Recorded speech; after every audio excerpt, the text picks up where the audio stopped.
જો તમે તમારું વજન ઘટાડવા માંગો છો, ખાસ કરીને પેટનો ભાગ ઘટાડવા માંગો છો અને શરીરને હેલ્ધી રાખવા માંગો છો, તો રાત્રિના ભોજનમાં આ 3 ભૂલ ખાસ ન કરો.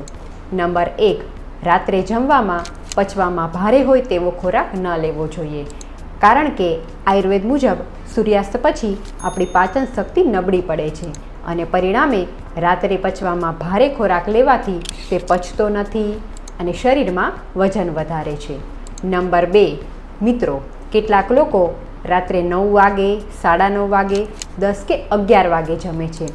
રાત્રે જો મોડું જમવામાં આવે તો તમે જે પણ કાંઈ ખોરાક લ્યો છો તેની સીધી જ ચરબી બને છે અને શરીરમાં વજન વધારે છે.